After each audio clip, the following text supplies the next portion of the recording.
Matin, à travers cette émission, nous allons parler, discuter avec une enseignante engagée qui travaille au niveau de Banfoura. Elle est d'ailleurs présidente de l'association Vie d'enseignante pour une société épanouie et aujourd'hui auteure. Auteure parce qu'elle doit dédicacer ce vendredi même un livre intitulé Les tambours de la résistance. Nous serons avec Mariam Nobila Ouedraogo. Elle est notre invitée du jour. Elle sera là pour partager justement ce livre avec nous. Ça sera dans un instant.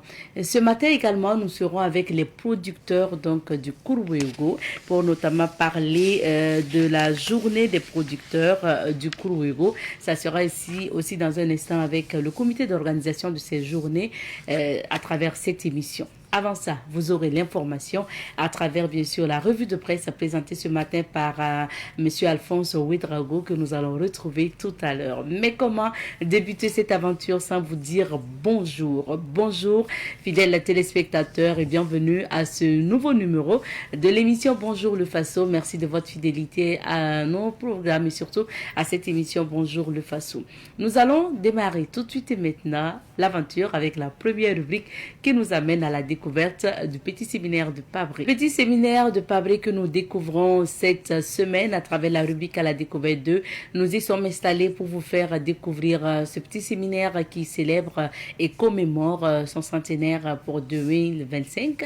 Et d'ailleurs, c'est un certain nombre d'activités pour ce centenaire-là qui a débuté d'ailleurs en janvier dernier et des activités vont se poursuivre jusqu'en décembre. Raison pour laquelle nous décidons de vous faire découvrir ou redécouvrir l'histoire du petit séminaire de Pabré à travers la rubrique à la découverte 2. On vous invite à poursuivre, à écouter le témoignage du jour, le témoignage de Abbé Kuala. Abbé Kuala, il faut le rappeler, le supérieur du petit séminaire de Pabré. On va écouter son témoignage et on revient. Vous avez cité les œuvres qu'il y a eu dans le poste missionnaire de Pabré. Alors, tout cela, donc le petit séminaire, la paroisse de Pabré, le noviciat, qui sont les œuvres qui restent actuellement. Alors, l'école enfantine n'existe plus. Et il y a eu une école primaire à Pabré, oui, mais c'était pas ça l'école enfantine. L'école des catéchistes aussi a été transférée à Guilomou puis à Doncin. Donc, ces trois entités-là, séminaire, paroisse, noviciat, avec les massifs forestiers que vous trouvez là, et tout. Alors, ça couvre plus une partie du barrage. La partie digue du barrage se trouve dans le domaine. Ça couvre 198 hectares. Et puis, bon, c'est, disons, dans un même domaine, voilà, couvert par le même titre foncier, voilà, qui date de 1916. Si vous rentrez au séminaire, la première des choses qui va vous marquer, c'est que vous êtes accueilli par la chapelle. C'est la deuxième chapelle du séminaire en termes d'ancienneté. Elle date de 1957. Alors, les autres sites qu'il y a, vous avez une grotte mariale. La grotte date de 1931. Et c'est toujours la même grotte qui est là, bien solide, bon, mais on va quand même la rénover à l'occasion du centenaire, sans la détruire. Il y a également un calvaire, donc une grande croix du Christ là, et sous les arbres là-bas, qui date de 1932. Ce sont les deux sites les plus anciens, et vous avez maintenant différents bâtiments. Alors il faut dire qu'au séminaire ici, la vie est organisée un peu par ce que nous appelons des cours. Donc, chaque cours regroupe 2 ou 3 classes. Donc, la petite cour va regrouper les classes de 6e et de 5e. Donc, vous avez dans chaque cours, vous avez un réfectoire, un ou deux réfectoires, des dortoirs, ça dépend, le nombre varie selon les cours, des salles de classe, et vous avez des terrains de sport, notamment un terrain de football, un terrain de basketball, un terrain de volleyball, et parfois un terrain de handball. Voilà. Et donc pour les 3 cours, chacune des 3 cours. Voilà. Il y a une salle, une grande salle aussi par cours pour les rassemblements par cours. Donc il y a une grande salle pour les petits, donc 6e, 5e, une grande salle pour la moyenne cours. Et c'est dans cette grande salle aussi que se réunit toute la communauté pour certaines activités comme quand nous recevons des hôtes ou bien pour les lectures spirituelles. Donc moyenne cours c'est 4e, 3e. Et puis la grande cour, c'est seconde, première, terminale. Il y a une grande salle là-bas aussi une grande salle de classe qui peut accueillir toute la cour. Voilà. Et vous avez maintenant des lieux communs comme le CAVIPA, le Centre audiovisuel de Pabré, et qui date de 1975-1976, qui a été rénové en 2019-2021 par là, et qui est en fait notre centre culturel. C'est un amphithéâtre. À l'origine, ce n'était pas couvert, mais depuis la dernière rénovation, en 2019-2021, là, c'est maintenant couvert.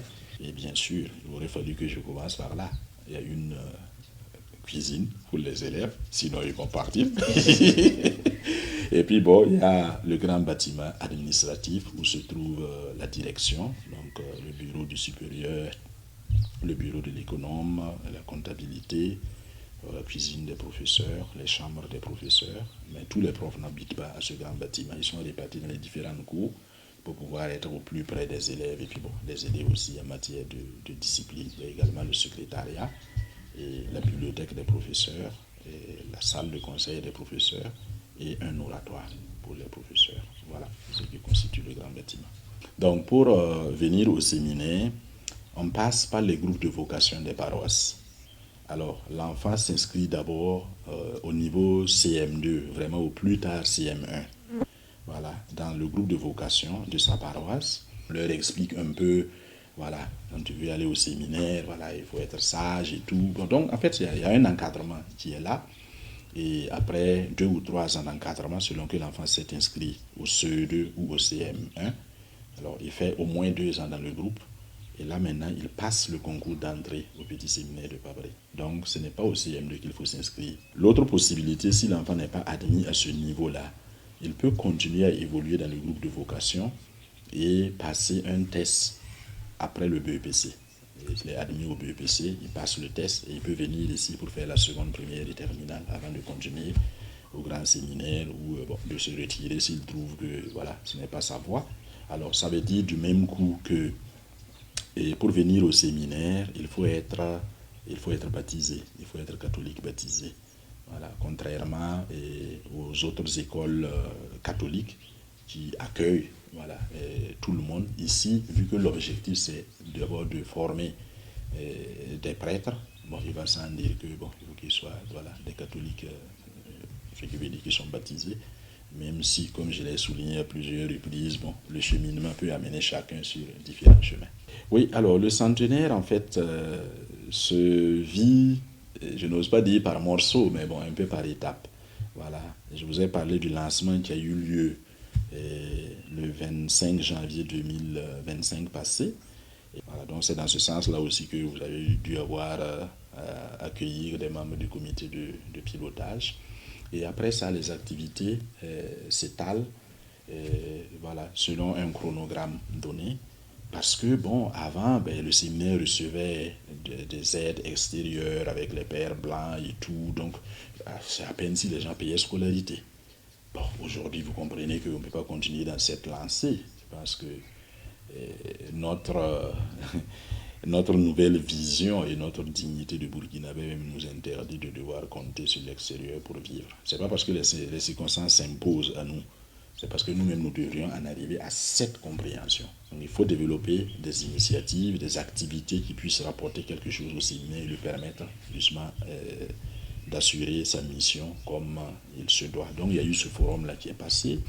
Il y a eu le jubilé des voisins dont j'ai parlé également.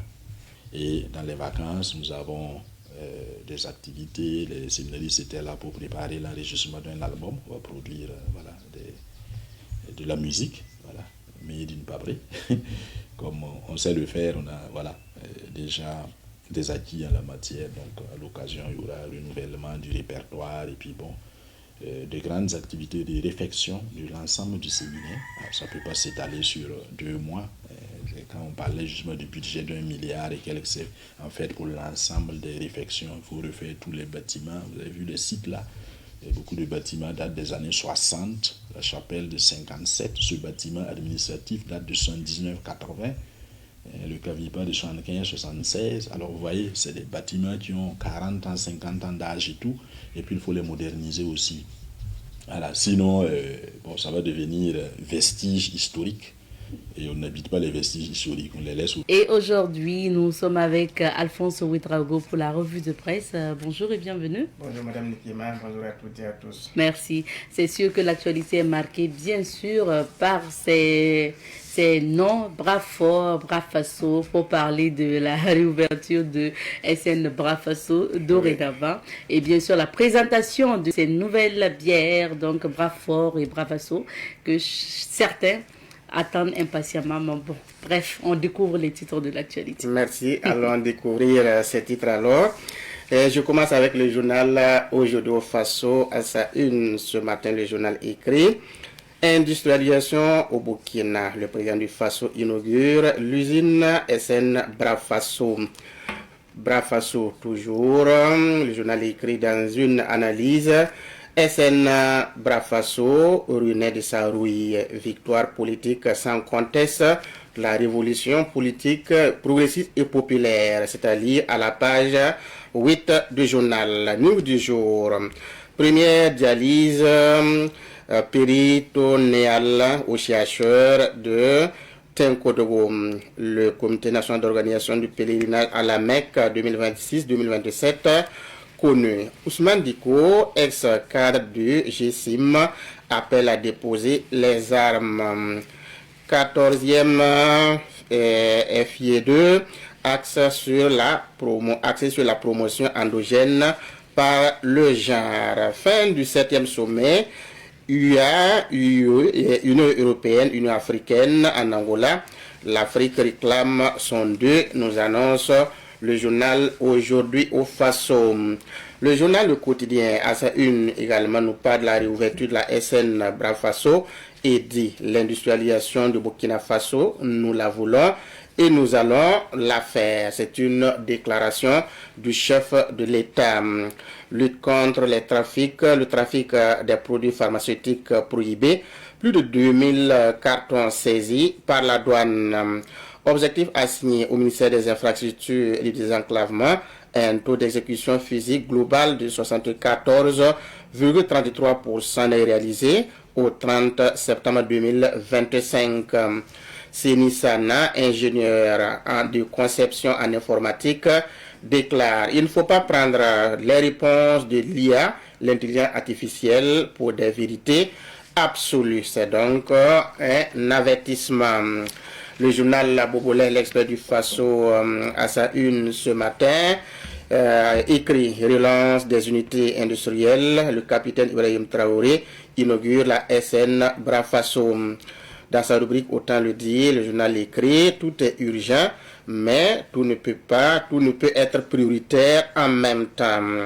Valorisation du patrimoine culturel, la SNC se dote d'une stratégie de communication.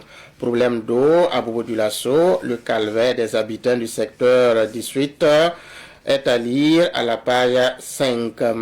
Cimetière de Bendougusso, c'est toujours à Bobo du Lasso, bientôt une clôture de protection de ce cimetière. Le journal Citoyen, ce quotidien d'État à sa une ce matin, nous parle donc de divers sujets et on peut lire Philo 2025, l'exposition vente officiellement ouverte, réouverture de la SN Brafaso, la Renaissance 17 ans après, 14e Forum international des femmes entreprenantes et dynamiques pour l'industrialisation et la promotion des produits locaux. Sécurisation du territoire vers une nouvelle articulation du maillage sécuritaire. Chronique du gouvernement, le RAMU, gage d'un accès équitable aux soins de santé pour tous, écrit citoyen. Lutte contre la fraude, 2294 cartons de médicaments illicites saisis par la douane. Ministère des Infrastructures, 74,33% des activités réalisées au 30 septembre 2025. Burkina toujours, Ousmane Diko, ex-cadre du GSIM, appelle les terroristes à déposer très rapidement les armes. On murmure dans cette rubrique saisie de 2300 litres d'huile de moteur contrefaite. Cuisine Guinée-Bou Banao à la conquête d'un record. Guinness nous informe citoyen. L'Observateur Palga, dans sa parution du jour, affiche inauguration Société Nouvelle Brasserie, un goût du Faso mis en bouteille.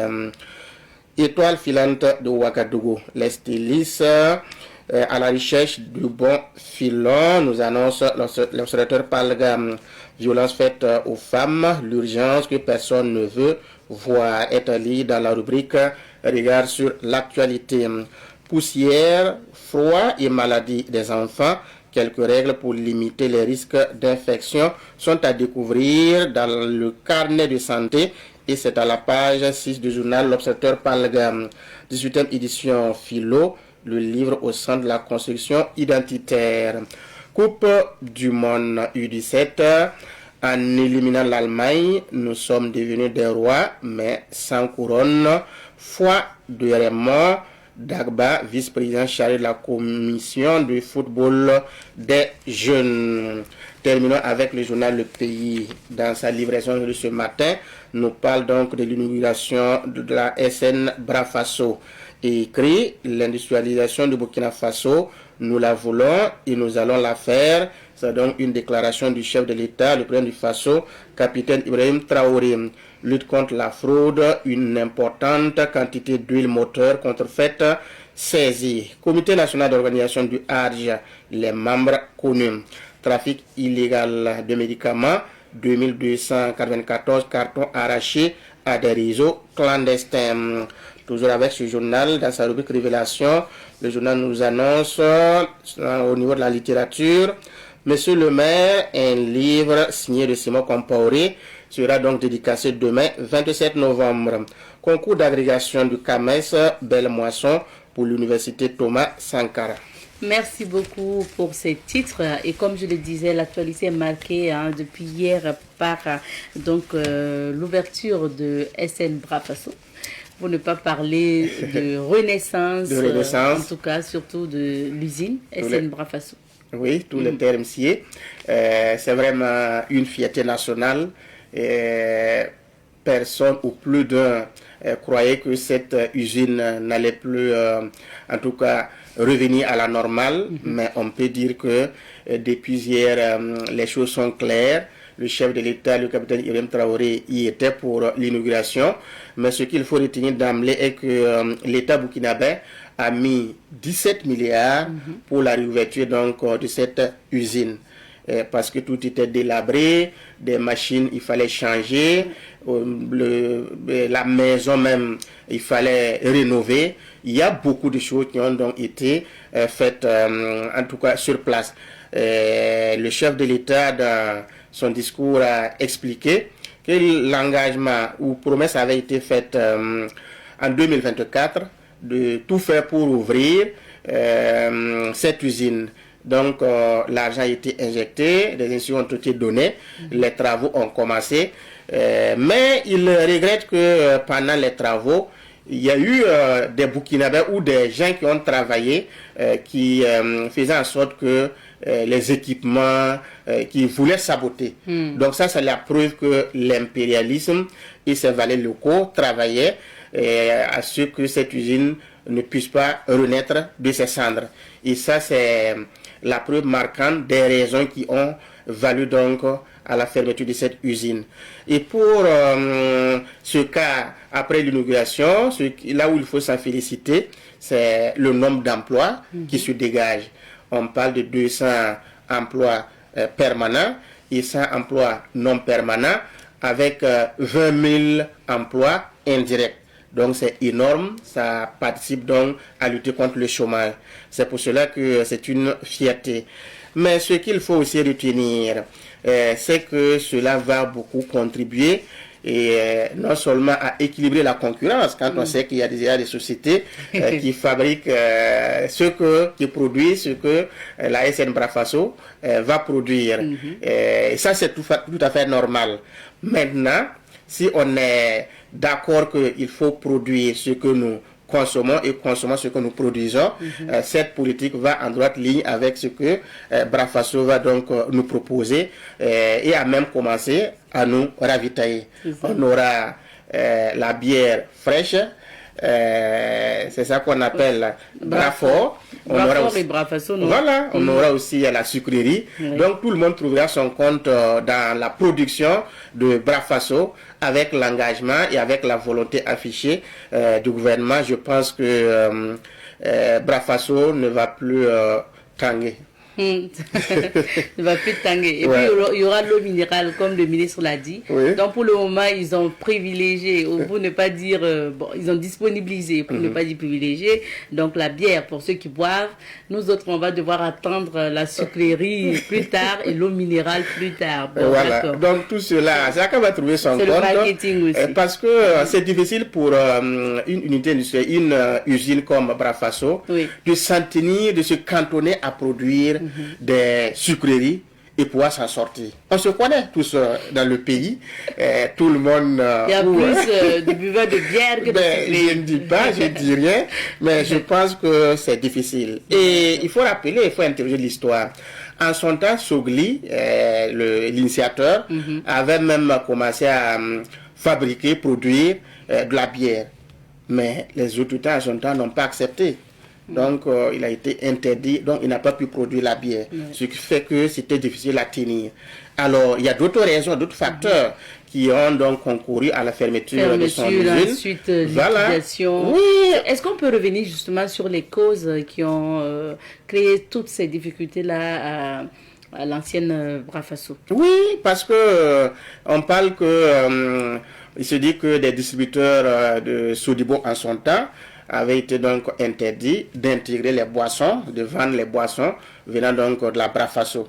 Donc si Sodibo vous surprend et que vous êtes en train donc de vendre la boisson de la Brafasso, on vous retire votre titre ou votre agrément de distributeur au niveau de la Sodibo. Donc du coup, c'est le déclin qui suit. Donc cela a effrayé plus d'un et personne ne voulait les boissons venant donc de la Brafasso. Et en ce moment, ça devient difficile. Vous ne pouvez pas produire et aller directement vendre en détail avec les populations et pouvoir tenir. Donc, il faut des distributeurs comme toute société ou toute industrie, normalement, fonctionne. Mais si il y a des distributeurs qui ont été effrayés, qui ne veulent pas de votre boisson, c'est difficile pour vous-même, en tant que producteur, que vous deveniez vendeur détaillant. C'est difficile. Donc, Sogli s'est rendu compte que tous ces obstacles-là, il ne pouvait pas tenir. L'autre raison, c'est que non seulement il n'avait pas le droit de produire des boissons alcoolisées, ça c'est un handicap pour lui, il ne pouvait pas tenir. Ces deux éléments que je cite constituent la partie visible de l'iceberg. Sinon, en vérité, le pouvoir en son temps, le pouvoir d'alors, il y avait des dignitaires du régime qui voulaient devenir même, qui voulaient être des actionnaires majoritaires. Et Sogli allait être un actionnaire, mais il n'aura plus de grande part.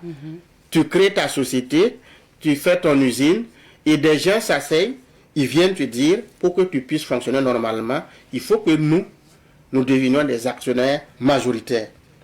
Comprenez comment, vous voyez comment ça fait mal. Et cette attitude a même contraint beaucoup qui sont dans le secteur privé, à aller ailleurs, à aller se voir ailleurs parce que vous ne pouvez pas tenir. Vous devenez comme, vous êtes l'initiateur et on vous impose à être comme un employé ou bien un figurant. C'est difficile de pouvoir tenir. Donc je pense qu'il n'y a pas eu de bonne politique en son temps. Et avec la faiblesse conjuguée du régime en son temps, qu'on savait, très favorisant pour des sociétés que nous connaissons, qui sont au Burkina, Sogli était obligé de se chercher, de remettre cela, de fermer. Et l'État a repris. Et dès que l'État a repris, on pensait que ça allait aller très rapidement. Non, l'État a repris, mais rien ne s'est passé. Jusqu'à ce que nous ayons le capitaine Ibrahim Traoré qui arrive, qui prend l'engagement et qui est resté droit dans ses bottes jusqu'à ce que ce qu'il a promis soit réalisé.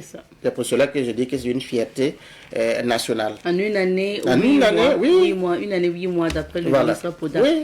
Bon, d'accord, donc c'est une réalité. Et moi, je retiens le slogan de Brafasso, c'est un goût du Faso dans chaque gorgée. D'accord. Heureusement que ça vient juste avant les fêtes.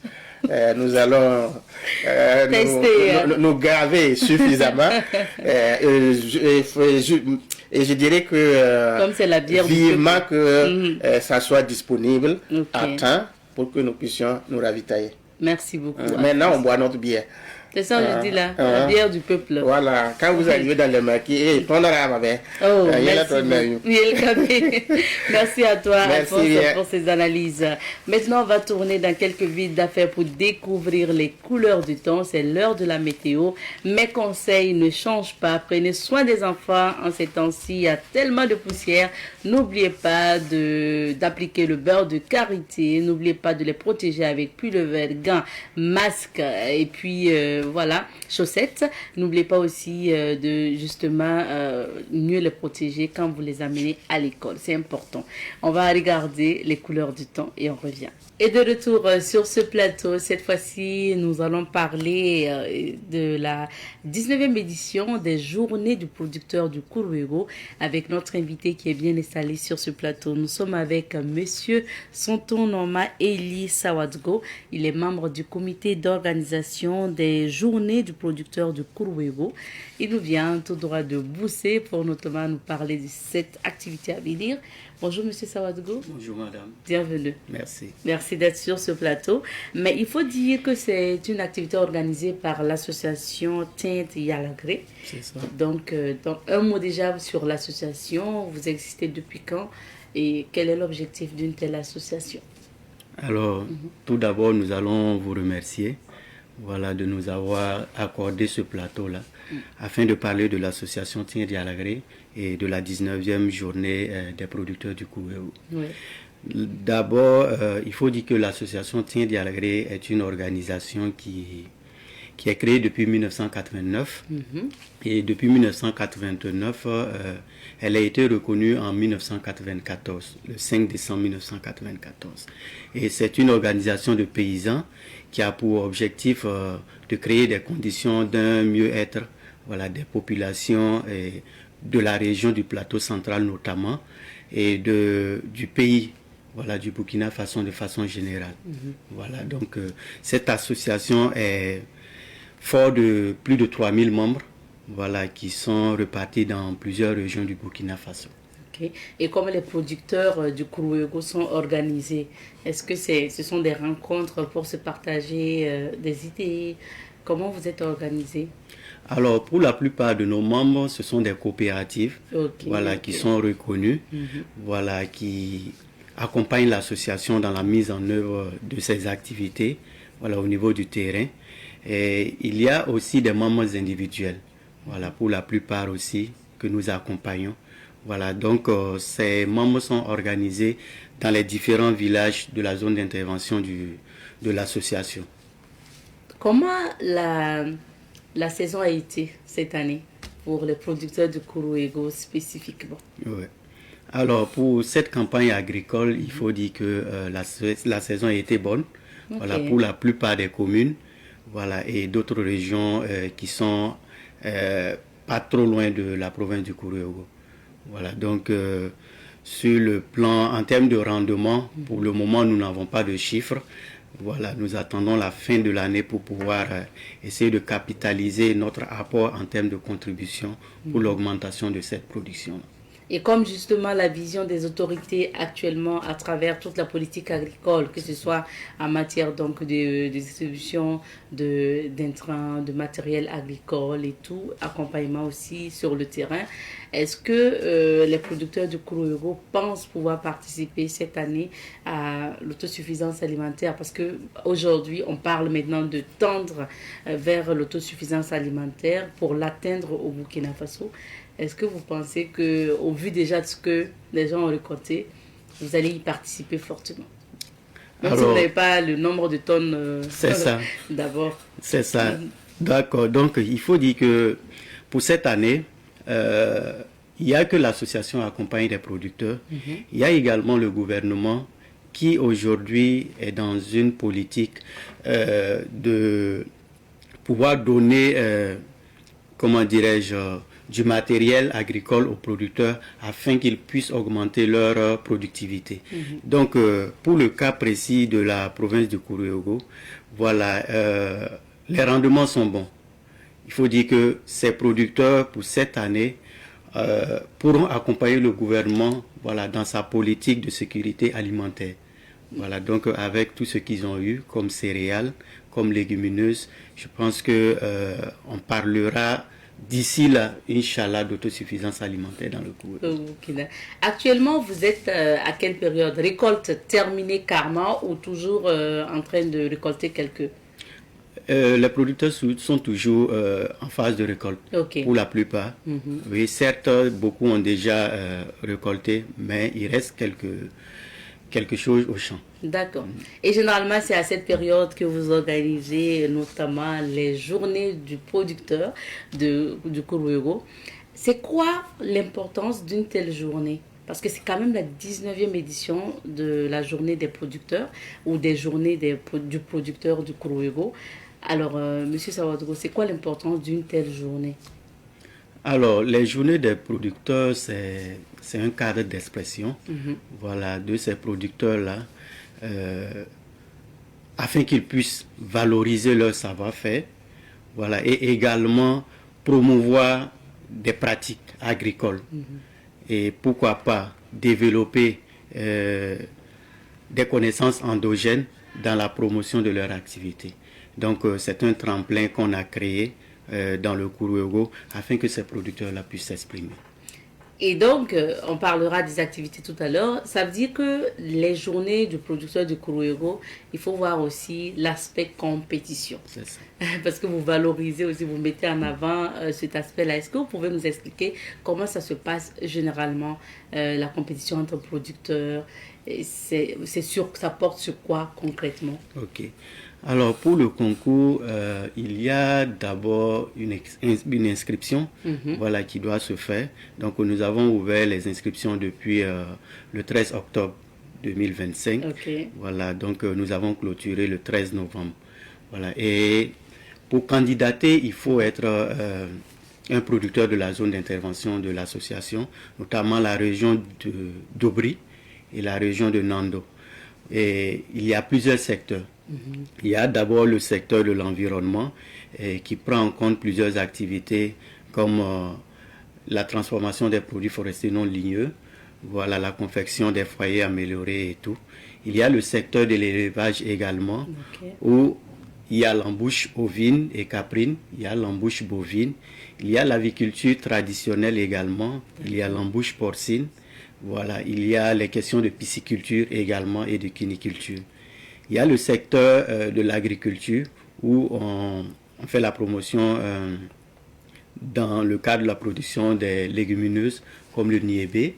Voilà, il y a la transformation des produits locaux également qui fait partie. Voilà, donc il y a pas mal de sous-secteurs, voilà, où chaque producteur peut candidater. Et à l'issue de cette candidature-là, il y a un jury qui est mis en place pour pouvoir évaluer voilà, chaque candidat en fonction des critères qui sont définis par le jury. Je sais que vous n'êtes pas membre du jury, vous êtes du comité d'organisation, mais généralement, ça porte quoi? C'est quoi les critères? Est-ce que c'est en termes de rentabilité? Est-ce que le producteur ou l'éleveur arrive à produire dans la période donnée, ou bien on regarde qualité, quantité? Est-ce que vous pouvez nous expliquer? Alors, nous mettons l'accent plus sur les questions d'innovation. L'innovation. L'innovation dans les différents secteurs que nous avons cités, que ce soit dans l'environnement, dans le domaine de l'élevage ou de l'agriculture. L'agriculture, par exemple, vous allez être regardant sur la pratique culturelle, sur les techniques de, les techniques de production, par exemple. Voilà, aujourd'hui, nous sommes un peu dans la transition agroécologique. Voilà, donc nous mettons l'accent, comme je l'ai dit, dans l'innovation. Voilà, donc il y a plusieurs critères. Il y a également la qualité du produit. Quand on passe sur la base des produits transformés, l'esthétique et comment le produit est conservé et tout, de la production jusqu'à la conservation. Donc c'est sur tous ces aspects-là que le jury se base, voilà, pour pouvoir désigner les meilleurs producteurs. Meilleurs producteurs. Donc, vous avez dit, hein, c'est plusieurs domaines, donc l'agriculture, l'environnement, l'élevage, plusieurs catégories donc de compétiteurs ou de compétition. Monsieur Sawadgo, aujourd'hui, vous avez pour cette année combien d'inscrits, combien de producteurs inscrits dans la totalité pour ce concours? Ok. À ce jour, nous sommes à 144 producteurs voilà, qui se sont inscrits voilà, pour le concours du meilleur producteur. Généralement, vous les récompensez par quoi? Généralement, les récompenses, c'est surtout les moyens de travail. Voilà, il y a que pour un producteur qui évolue dans le domaine de l'agriculture, nous allons le primer avec des moyens afin qu'il puisse encore rentabiliser dans son activité, produire encore plus. Plus les moyens. Donc l'élevage aussi, ça sera plus des intrants. Des intrants, par exemple. Ok. Maintenant, est-ce que c'est vrai qu'il y a cette activité phare qui est notamment le concours de ces producteurs-là pour élire le meilleur producteur donc, de la province du Kourouégo? Maintenant, où c'est de la région Carmo? Oui, de la province. Ok, de la province du Kourouégo. Maintenant, est-ce qu'il y a d'autres activités au cours de ces journées du producteur? Voilà, pour les 72 heures, si je peux le dire ainsi, à la date du 27, nous aurons des expositions, voilà, des produits locaux. Voilà, nous aurons également une soirée culturelle, voilà, pour valoriser un peu la culture, voilà, au sein de la province. Et pour la date du 28, nous aurons une conférence débat, voilà, qui sera animée par des experts, voilà, sur le thème de la journée. Et la cérémonie proprement dite sera le 29 novembre. Ok. La cérémonie officielle, suivie des résultats du concours. Des résultats, voilà, de remise de cadeaux aux producteurs. Aux producteurs. C'est ça. Maintenant, vous avez parlé de la thématique pour cette année. C'est quoi le thème de la journée? Je crois que sur l'affiche, je voyais innovation agricole et résilience climatique, bâtir une production durable et compétitive. C'est ça. Qu'est-ce qui a motivé le comité à retenir ce thème? Alors, il faut dire que, comme je l'ai si bien signifié, l'innovation agricole, c'est un aspect très très important. Et au regard de la situation nationale, les plus hautes autorités du Burkina Faso accompagnent ces genres d'initiatives-là en termes d'innovation. Certes, nous parlons de sécurité alimentaire, nous parlons de souveraineté. Voilà, donc à travers ces innovations-là, surtout endogènes, afin que nous puissions augmenter notre productivité dans les champs. Aujourd'hui, nous faisons face également aux questions de changement climatique. Comment à travers ces changements climatiques, nous pourrons pouvoir continuer à produire, voilà, dans ce contexte-là. Donc, on parlera de résilience climatique afin que ces producteurs-là, que ce soit en termes de production, que ce soit en termes d'habitat, qu'ils puissent être résilients face au changement climatique. Et la compétitivité sur le plan national ou international. Comment produire, donner et passer des produits sur le marché de bonne qualité, surtout, voilà, afin qu'ils soient plus compétitifs par rapport à d'autres pays. Vous avez parlé de communication, je crois, il y aura un panel. C'est ça. Donc, est-ce que c'est l'occasion aussi de parler peut-être des difficultés que les producteurs du Kourouégo rencontrent lors de ces échanges-là, avec notamment les experts? C'est ça. Nous parlerons des problèmes que les producteurs rencontrent dans le Kourouégo et même au-delà du Kourouégo, sur les questions de matériel, voilà, sur les questions d'accessibilité aux intrants agricoles également. Voilà.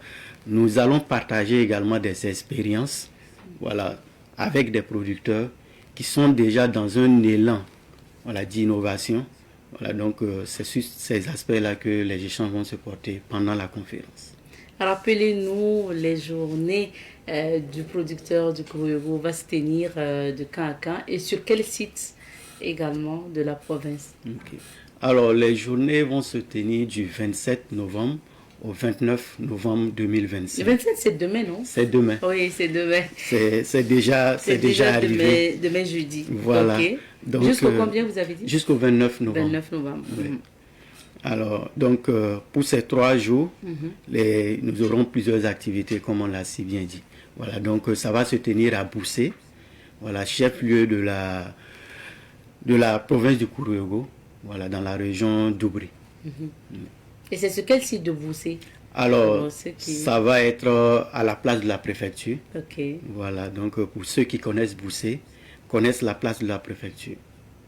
Merci beaucoup. Maintenant, quel est votre invite à l'endroit des producteurs, des ressortissants du Kourouégo par rapport à ces journées du producteur-là qui visent à valoriser le travail de ceux qui nous nourrissent donc chaque jour? C'est ça. Alors, nous invitons la population en général, les producteurs, pour ces journées-là. Comme on l'a si bien dit, c'est un cadre d'expression, voilà, afin de valoriser notre savoir-faire, voilà, en termes d'innovation agricole. Également, créer une tribune d'échange entre producteurs afin de partager les expériences. Donc, nous invitons tout le monde à faire le déplacement à Boussé, voilà, pour partager avec nous ces journées du producteur. Merci beaucoup. Merci. Donc, c'est déjà demain 27, et puis vous avez dit la grande cérémonie officielle, c'est le 29. C'est ça. Donc, pour vivre les journées du producteur du Kourouégo. Merci beaucoup. Vous voulez ajouter quelque chose comme mot de fin? Non, c'est bon. Merci à beaucoup. vous. Merci d'être passé. Merci. Alors, restez avec nous, hein, M. Sawadgo. Je rappelle que M. Souton Noma Elie Sawadgo est membre du comité d'organisation des journées du producteur du Kourouégo. Alors, soyez du rendez-vous à Boussé, au niveau donc de la place de la préfecture, pour notamment vivre cette 19e édition des journées du producteur du Kourouégo. Ça démarre demain, mais la grande cérémonie officielle, c'est le 29 novembre prochain, donc à Boussy. On va s'arrêter ici pour l'entretien de ce matin. On marque une petite pause et on revient. Et pour la suite de cette émission, maintenant nous allons parler livre avec une femme très engagée donc dans la société. Alors nous sommes avec Madame Nobila Mariama Maïga, née Ouedraogo. Elle est auteure du livre intitulé Les tambours de la résistance. Bonjour à vous. Bonjour Madame, comment allez-vous? Ça va super bien. Bienvenue sur le plateau de Bonjour. Merci beaucoup, merci. C'est un plaisir pour moi de me retrouver ici. Ok. Et les gens de Banfoura? Les gens de Banfoura se portent à merveille. Parce que vous y vivez, vous y travaillez. Tout à fait. Et il faut dire que les tambours de la résistance, cet ouvrage a été bien accueilli par la population de Banfoura, que je salue au passage. Merci vraiment pour leur accompagnement. D'accord. On espère de même pour la population de Ouaga, parce que la dédicace, c'est pour vendredi. Mais avant de parler de la dédicace, on va aussi vous présenter aux téléspectateurs de Bonjour le Faso. Alors, je rappelle que vous êtes enseignante de profession. Tout à fait. Professeur des écoles, c'est maintenant que ça s'est dit. Oui. C'est comme ça que ça s'est dit maintenant. Donc, professeur des écoles et présidente de l'association Vie d'enseignante pour une société épanouie. Oui. Et vous avez plusieurs fois organisé donc des activités aussi pour permettre que ce soit des femmes aussi de pouvoir s'en sortir, des enfants aussi de pouvoir avoir de quoi notamment mieux se porter. Donc, des activités sociales et surtout aussi, vous êtes... on a reconnu vos mérites à travers notamment Craie d'Or Awards. Donc ça, c'est des cérémonies aussi qui vous ont récompensé. Et vous êtes également reconnu par le réseau des enseignantes de l'Afrique de l'Ouest, REAO. Alors, pour dire que vous êtes engagé dans le social, vous êtes engagé dans votre métier, vous êtes engagé pour notamment le bien-être du Burkina. Merci. Alors, avec toutes ces activités-là, est-ce que vous n'êtes pas assez occupé comme ça pour penser à ajouter casquette d'écrivaine? D'accord, c'est vrai. Merci beaucoup déjà pour tout ce que vous venez dire en résumé sur ma biographie. Je pense que bon, on a le devoir de travailler. Chacun doit apporter sa contribution pour l'épanouissement de notre société. Donc, tout ce que vous avez cité, c'est un devoir pour moi de le faire. Effectivement, ce n'est pas simple. Hein? Il faut le dire que c'est facile de citer plusieurs activités, mais dans la réalité, ce n'est pas facile. Voilà. Mais dès que vous commencez, plus vous relevez des défis, plus vous avez encore envie de relever des défis plus grands. Et ça, je pense que voilà, c'est une inspiration qui m'est venue. Et je me suis dit que quand on parle surtout de la révolution, ça sonne masculin. Vous voyez? Donc, j'ai dit, bon, nous les femmes aussi, nous sommes engagées. Il faut dire que la majorité des activités, c'est-à-dire des occupations, reposent sur les mains sur les épaules des femmes. Donc, nous aussi, nous avons intérêt à faire de telle sorte que la paix revienne, que nous puissions aussi vaquer à nos occupations. Voilà pourquoi je me suis engagée à écrire ce livre-là, afin d'accompagner déjà les actions que je mène, j'allais dire que nous menons avec mon association pour l'éducation des enfants et la société en général. Est-ce que vous aviez, par exemple, envie ou souhaité écrire déjà, ou bien c'est la thématique qui vous a imposé de l'écriture? Bon, j'ai toujours eu envie d'écrire. Ok. Et j'ai commencé même à écrire déjà depuis le collège. Voilà. Donc, je sais que j'ai fait plusieurs brouillons que j'ai perdus d'ailleurs. Ensuite, j'ai repris. Mais ça, c'est vraiment je sais pas, c'est comme si, voilà, c'est une révélation. Comme je l'ai dit d'ailleurs hier, une inspiration qui m'est venue comme ça et j'ai voulu le traduire dans ce livre. Et l'intitulé, c'est notamment les tambours de la résistance. Alors, Mariam Nobila, ça parle de quoi ce livre, les tambours de la résistance? Le titre en dit tout. Ah, les tambours de la résistance, quand on parle de tambour, vous voyez que c'est un instrument africain qui sonne souvent, qui appelle les gens à s'unir, qui appelle, j'allais dire, c'est comme en quelque sorte une alerte. Voilà.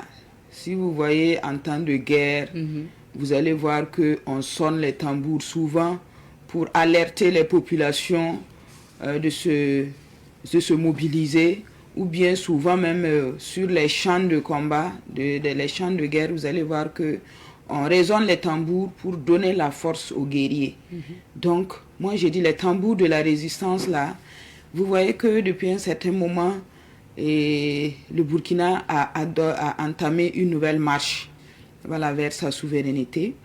Et vous voyez que nos forces de défense et de sécurité, les volontaires pour la défense de la patrie, ils sont là, les Burkinabés sont là, les initiatives sont là, tout le monde est engagé. Voilà pourquoi je me suis dit, quel titre je vais donner à cette œuvre? J'ai dit, les tambours de la résistance, parce qu'actuellement, nous sommes en train de résister. Et vraiment, c'est visible et nous avons foi que la résistance va payer. La résistance payera, oui. Vous avez foi. Oui. Et à regarder juste la page de couverture, on peut se poser des questions parce qu'on voit visiblement le peuple burkinabé avec notamment les drapeaux du Burkina Faso dans la rue. Et on voit bien sûr le président du Faso, le chef de l'État, le capitaine Ibrahim Traoré, notamment le point levé juste en haut donc de ce peuple-là. Alors, qu'est-ce que vous voulez nous traduire à travers cette page de couverture? Merci beaucoup. La page de couverture, déjà, c'est pour rendre hommage à ce vaillant peuple burkinabé, notamment les coordinations de veille citoyenne, les Ouagninia, en tout cas, tout le peuple burkinabé qui aspire à la souveraineté réelle. L'image là, c'est pour leur rendre hommage. Maintenant, si vous voyez la photo du chef de l'État, son Excellence le capitaine Ibrahim Traoré, c'est pour dire que nous, Burkinabés, nous le portons haut. Nous sommes avec lui. Nous partageons sa vision et nous l'accompagnons. Donc, c'est vraiment symbolique. Hein. je suis en train de rendre hommage au peuple burkinabé, je suis en train de rendre hommage au chef de l'État. Donc, le chef de l'État, c'est nous, nous c'est le chef de l'État, c'est tout ce que l'image veut dire. D'accord. Maintenant, le contenu. C'est vrai qu'on ne va pas décortiquer tout le livre là, puisque la dédicace même, c'est pour après-demain. Après-demain, vendredi. Vendredi. Mais est-ce que dans ce livre, vous parlez des exploits du chef de l'État ou vous retracez quoi exactement? C'est une très belle question, merci. Parce que déjà, quand on voit la couverture, déjà, voilà, on s'est dit que c'est un livre qui parle du camarade, le capitaine Ibrahim Traoré. C'est vrai, il y a des chapitres, il y a un chapitre dédié à son excellence, le capitaine Ibrahim Traoré, pour montrer la détermination qu'il a et la foi qu'il a en ce que nous pouvons être sincèrement libres, nous pouvons nous épanouir nous-mêmes si nous acceptons en tout cas d'apporter des changements dans nos habitudes. Et ça parle éducation aussi. Voilà. Il faut dire que l'œuvre là comporte 12 chapitres et chaque chapitre a un thème bien défini. On parle éducation, on parle même de la résilience féminine et on parle aussi des habitudes du village, c'est-à-dire le quotidien de nos parents avant l'arrivée du terrorisme. Ça parle de ça. On parle aussi de les effets du terrorisme sur la population et ça parle aussi des personnes déplacées internes. Ça parle des forces de défense et de sécurité qui sont en train vraiment de se battre jour et nuit pour nous.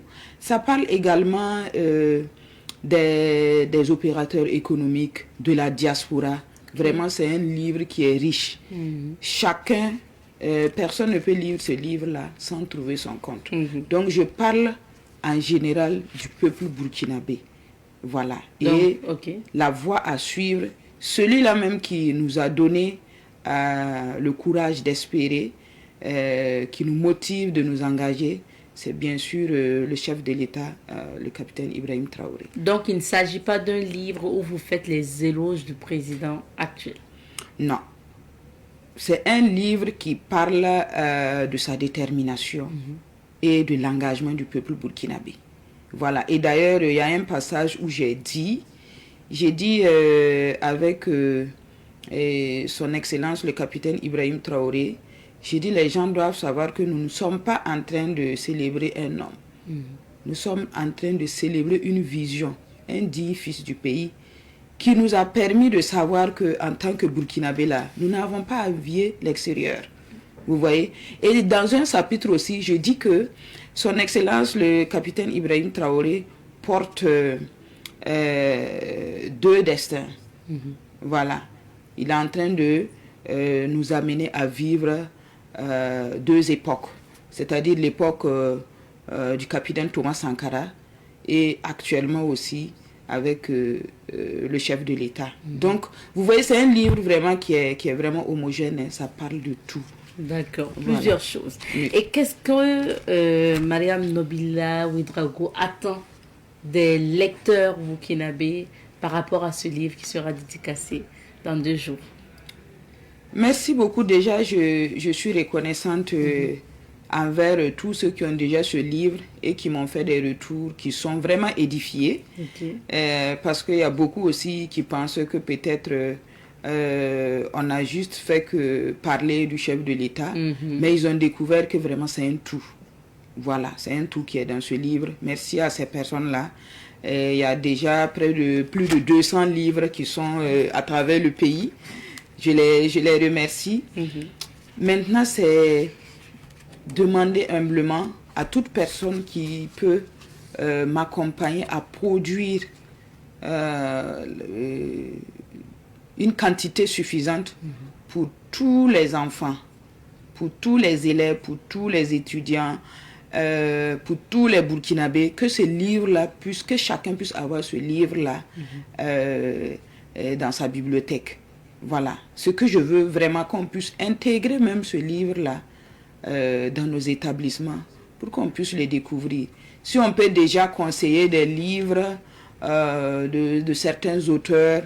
Je pense que nous avons aussi un livre qui parle même de notre actualité. Nous pouvons l'intégrer aussi dans nos programmes d'enseignement. Et aujourd'hui, il faut dire que le Burkina est riche. Hein. Il y a beaucoup d'écrivains déjà même que j'aimerais rencontrer et surtout grandir en expérience. Donc, nous avons besoin d'avancer avec notre vision actuelle. Et ce livre-là épouse vraiment la vision actuelle. Ça serait vraiment intéressant que tous les établissements puissent l'avoir. Et je pense que déjà nos autorités voilà, sont engagées. Et je suis sûre quand ils vont découvrir ce livre, ils ne vont pas hésiter à le mettre à la disposition de plusieurs élèves. On va donc rappeler les informations sur la dédicace, le lieu, l'heure et les conditions pour pouvoir participer à ces dédicaces. D'accord. Merci. La dédicace, il faut dire que déjà, on a eu à faire une présentation du livre dans les Tanouya à Banfoura. Voilà, qui a vu naître le livre. Et j'ai décidé aussi de venir à Ouagadougou pour faire la dédicace. Et nous avons retenu la date du vendredi 28 novembre 2025 à partir de 15h. Nous allons commencer à recevoir les gens au niveau de Azalai Hotel, précisément à la salle Lafia. Voilà, donc, et l'entrée est libre et gratuite. Toute personne qui veut venir découvrir davantage le contenu des tambours de la résistance, qu'il n'hésite pas, qu'ils viennent. Le livre sera décortiqué chapitre par des personnes en tout cas qui sont bien avisées et ils vont mieux découvrir les tambours de la résistance. Donc c'est le vendredi à partir de 15h. Ne ratez pas, je sais que vous serez là. Bien sûr, on l'espère également. Et après la dédicace, le livre sera disponible. Est-ce que vous avez déjà arrêté le prix de vente? Actuellement, le prix de vente est à 5 000 francs. Voilà. Mais exceptionnellement, le jour de la dédicace, le livre sera vendu à 4 000 francs CFA. Voilà. Donc, c'est vraiment un prix à la hauteur du contenu. Voilà. Et très prochainement, je compte en tout cas approcher certaines personnes. Des maisons d'édition, voilà, des librairies, voilà, pour voir comment nous pouvons mettre à la disposition du grand public ce livre-là et surtout à un prix encore plus abordable. D'accord. Voilà. Merci bien. Donc, le rendez-vous est pris pour vendredi. Vous avez dit à 15h. C'est ça. Au niveau de Azalai Hotel pour la dédicace des tambours de la résistance. C'est moi qui vous remercie de me recevoir sur ce plateau. Merci d'être passé. Restez avec nous, je vous amène à Pabré pour notre rubrique à la découverte 2. Alors, cette rubrique vous amène à la découverte des sites touristiques, des sites historiques traditionnels donc du Burkina Faso. Et nous avons décidé de vous présenter le petit séminaire de Pabré qui a 100 ans en 2025, donc cette année. Et il faut dire que pour le centenaire, notamment les responsables du petit séminaire de Pabré ont débuté des activités donc depuis janvier dernier. Ce sont des activités qui vont se tenir jusqu'en décembre prochain. Et nous avons décidé de vous raconter encore l'histoire du petit séminaire de Pabré. Quand même, c'est un centenaire, ça se commémore également. Et nous allons vous inviter à écouter donc le supérieur du petit séminaire de Pabré. Il s'agit de Abbé Nicolas Mathieu Kuala, que je vous invite à écouter et on revient pour la suite. Je vous ai cité les œuvres qu'il y a eu dans le poste missionnaire de Pabré. Alors tout cela, donc le petit séminaire, la paroisse de Pabré, le noviciat, qui sont les œuvres qui restent actuellement. Alors l'école enfantine n'existe plus. Et il y a une école primaire à Pabré, oui, mais c'était pas ça l'école enfantine. L'école des catéchistes aussi a été transférée à Guéloumou puis à Donsin. Donc, ces trois entités-là, séminaire, paroisse, noviciat, avec voilà, les massifs forestiers que vous trouvez là, et tout, alors ça couvre plus une partie du barrage. La partie digue du barrage se trouve dans le domaine. Ça couvre 198 hectares. Et puis, bon, c'est, disons, dans un même domaine, voilà, couvert par le même titre foncier, voilà, qui date de 1916. Si vous rentrez au séminaire, la première des choses qui va vous marquer, c'est que vous êtes accueilli par la chapelle. C'est la deuxième chapelle du séminaire en termes d'ancienneté. Elle date de 1957. Alors, les autres sites qu'il y a, vous avez une grotte mariale. La grotte date de 1931. Et c'est toujours la même grotte qui est là, bien solide, bon, mais on va quand même la rénover à l'occasion du centenaire, sans la détruire. Il y a également un calvaire, donc une grande croix du Christ là, et sous les arbres là-bas, qui date de 1932. Ce sont les deux sites les plus anciens, et vous avez maintenant différents bâtiments. Alors, il faut dire qu'au séminaire ici, la vie est organisée un peu par ce que nous appelons des cours.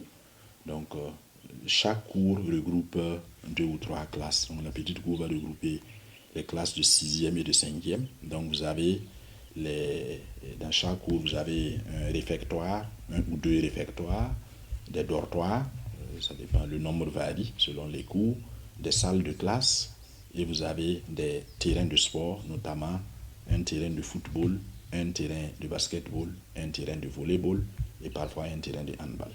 Voilà. Et donc pour les 3 cours, chacune des 3 cours. Voilà. Il y a une salle, une grande salle aussi par cours pour les rassemblements par cours. Donc il y a une grande salle pour les petits, donc 6e, 5e, une grande salle pour la moyenne cours. Et c'est dans cette grande salle aussi que se réunit toute la communauté pour certaines activités comme quand nous recevons des hôtes ou bien pour les lectures spirituelles. Donc moyenne cours c'est 4e, 3e. Et puis la grande cour, c'est seconde, première, terminale. Il y a une grande salle là-bas aussi une grande salle de classe qui peut accueillir toute la cour. Et voilà. Et vous avez maintenant des lieux communs comme le CAVIPA, le Centre audiovisuel de Pabré, et qui date de 1975-1976, qui a été rénové en 2019-2021 par là, et qui est en fait notre centre culturel. C'est un amphithéâtre. À l'origine, ce n'était pas couvert, mais depuis la dernière rénovation, en 2019-2021, là, c'est maintenant couvert. Et bien sûr, il aurait fallu que je commence par là. Il y a une cuisine pour les élèves, sinon ils vont partir. Et puis bon, il y a le grand bâtiment administratif où se trouve la direction, donc le bureau du supérieur, le bureau de l'économe, la comptabilité, la cuisine des professeurs, les chambres des professeurs. Mais tous les profs n'habitent pas à ce grand bâtiment. Ils sont répartis dans les différentes cours pour pouvoir être au plus près des élèves et puis bon, les aider aussi en matière de discipline. Il y a également le secrétariat et la bibliothèque des professeurs, et la salle de conseil des professeurs et un oratoire pour les professeurs. Voilà ce qui constitue le grand bâtiment. Donc pour venir au séminaire, on passe par les groupes de vocation des paroisses. Alors, l'enfant s'inscrit d'abord au niveau CM2, vraiment au plus tard CM1. Voilà, dans le groupe de vocation de sa paroisse, on leur explique un peu, voilà, quand tu veux aller au séminaire, voilà, il faut être sage et tout. Donc, en fait, il y a un encadrement qui est là. Et après 2 ou 3 ans d'encadrement, selon que l'enfant s'est inscrit au CE2 ou au CM1, alors il fait au moins 2 ans dans le groupe. Et là, maintenant, il passe le concours d'entrée au petit séminaire de Pabré. Donc, ce n'est pas au CM2 qu'il faut s'inscrire. L'autre possibilité, si l'enfant n'est pas admis à ce niveau-là, il peut continuer à évoluer dans le groupe de vocation et passer un test après le BEPC. Il est admis au BEPC, il passe le test et il peut venir ici pour faire la seconde, première et terminale avant de continuer au grand séminaire ou de se retirer s'il trouve que voilà, ce n'est pas sa voie. Alors, ça veut dire du même coup que et pour venir au séminaire, il faut être baptisé, il faut être catholique baptisé. Voilà, contrairement aux autres écoles catholiques qui accueillent voilà, tout le monde. Ici, vu que l'objectif c'est d'abord de former des prêtres, bon, il va sans dire que bon, il faut qu'ils soient voilà, des catholiques, ce qui veut dire qu'ils sont baptisés. Même si, comme je l'ai souligné à plusieurs reprises, bon, le cheminement peut amener chacun sur différents chemins. Oui, alors le centenaire, en fait, se vit, je n'ose pas dire par morceaux, mais bon, un peu par étapes. Voilà. Je vous ai parlé du lancement qui a eu lieu le 25 janvier 2025 passé. Et voilà, donc c'est dans ce sens-là aussi que vous avez dû avoir accueillir des membres du comité de pilotage. Et après ça, les activités s'étalent voilà, selon un chronogramme donné. Parce que, bon, avant, ben, le séminaire recevait des aides extérieures avec les pères blancs et tout. Donc, c'est à peine si les gens payaient scolarité. Bon, aujourd'hui, vous comprenez qu'on ne peut pas continuer dans cette lancée. Parce que notre nouvelle vision et notre dignité de Burkinabé même nous interdit de devoir compter sur l'extérieur pour vivre. Ce n'est pas parce que les circonstances s'imposent à nous. C'est parce que nous-mêmes, nous devrions en arriver à cette compréhension. Donc, il faut développer des initiatives, des activités qui puissent rapporter quelque chose au séminaire et lui permettre justement d'assurer sa mission comme il se doit. Donc, il y a eu ce forum-là qui est passé. Il y a eu le jubilé des voisins dont j'ai parlé également. Et dans les vacances, nous avons des activités. Les séminaristes étaient là pour préparer l'enregistrement d'un album. On va produire voilà, de la musique. Voilà. Made in Pabré. Comme on sait le faire, on a voilà, déjà des acquis en la matière. Donc, à l'occasion, il y aura un renouvellement du répertoire et puis, bon, de grandes activités de réflexion de l'ensemble du séminaire. Alors, ça ne peut pas s'étaler sur 2 mois. Quand on parlait justement du budget d'1 milliard et quelques, c'est en fait pour l'ensemble des réflexions. Il faut refaire tous les bâtiments. Vous avez vu les sites là. Beaucoup de bâtiments datent des années 60, la chapelle de 57, ce bâtiment administratif date de 79-80, le Kavipa de 75-76. Alors vous voyez, c'est des bâtiments qui ont 40 ans, 50 ans d'âge et tout, et puis il faut les moderniser aussi. Voilà. Sinon, bon, ça va devenir vestiges historiques, et on n'habite pas les vestiges historiques, on les laisse aux visiteurs. Vous écoutiez à l'instant Abbé Nicolas Mathieu Kwala. Il est supérieur du petit séminaire de Pabré. Il nous parlait justement donc de ces sites.